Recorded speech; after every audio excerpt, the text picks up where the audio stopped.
টোকাটা কিসে? কে রাখবে? আমার তো পেট গুড়গুড় করছিল বলে বাথরুমে গেছিল। তুই বিরাজ করছিস কেন? রোজা রাখবি নাকি? মামা এসছে। আশ্চর্য লোক তো, রোজা করবো না বলছে তাও পেছন পেছন চলে এসছে। কোথায় আছে? ঘরে। দাঁড়া, আমি বুঝি বাড়ি পাঠাচ্ছি। কুলি করে ঘুমাইতে হবে।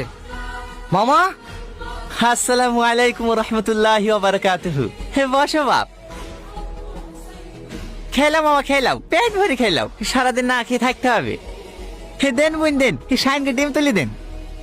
আপনার ছেলে সত্যি খুব ভালো ছেলে, এবার কিন্তু সব রোজগার করতে হবে। ঠিক আছে। ঠিক আছে বলতে হয় না বাপ, হে বলো ইনশাল্লাহ। ইনশাল্লাহ।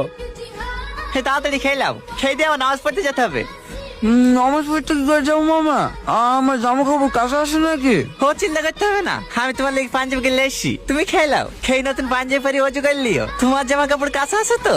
হ্যাঁ হ্যাঁ, জামা প্যান্ট সব কালকেই কেচে দিয়েছি। এই শুধু জামা প্যান্ট কাছে থাকলে হবে নাকি? আমি দাঁড়িয়ে দাঁড়িয়ে প্রস্তাব ফিরেছি, গানা ধুলে নামাজ হবে নাকি? তুই প্রস্রাব করতে পানি লাওনি? না, আপনার যান, কাল থেকে আমি নামাজ পড়বো। কাল থেকে না মামা, বলো আজ থেকে নামাজ পড়বো। বলো ইনশাল্লাহ। ইনশাল্লাহ।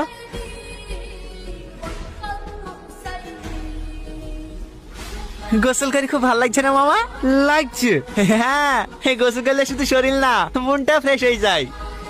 মামা মামা, কাকে ডাকছেন মামা? তোমার বন্ধুকে শেরি খাওয়ার জন্য সব তুলে দিয়েছি যে। চলেন মামা। ঠিক আছে চলো, এই সামনে গিয়ে আবার উজ্জ্বলকে ডাকতে হবে। উজ্জ্বলকেও সে রেখে বলে ডেকে তুই গেছেন? হ্যাঁ, সোহেল, উসমান, আশরাফ সবাইকে ডেকে দিয়েছি যে রমজান মাসে রোজা নামাজ না পড়লে পাপ হবে না। আসসালামু আলাইকুম রহমতুল্লাহি ওয়া বারাকাতুহু। হে রমজান মাস নেকির মাস, নামাজ রোজা না পড়লে। আরে আস্তে আস্তে পড়ে যাবা তো। আস্তাগফিরুল্লাহ আস্তাগফিরুল্লাহ। কি অবস্থা দেখো দিনি, সব শয়তানে বশ করে লিছো গো। একমাত্র তুমিই আছো আল্লাহর বান্দা। ফালতু বকেন না তো, দেখি। ভাগ্নে কাছেন মামা, এমনি। মামা, আমাকে খুশি করার জন্য তোমাকে রোজা রাখতে বলিনি, আল্লাহ পাককে খুশি করার জন্য তোমাকে রোজা রাখতে বলিছি।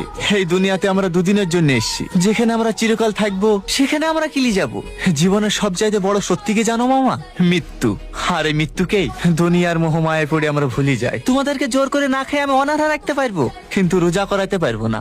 রোজা হয় নিয়াতে। তোমাদের যদি মন থেকে রোজা করার ইচ্ছাই না থাকে, তাহলে আমি শত চেষ্টা করলেও তোমাদেরকে রোজা করাতে পারবো না। তবে আজকে যেহেতু রোজাটা রেখেছ, অন্তত আজকে রোজাটা ভেঙো না। মামা চলে যাচ্ছেন যে, আমাদের কাছে নামাজ পড়ার জন্য ডাকবেন না?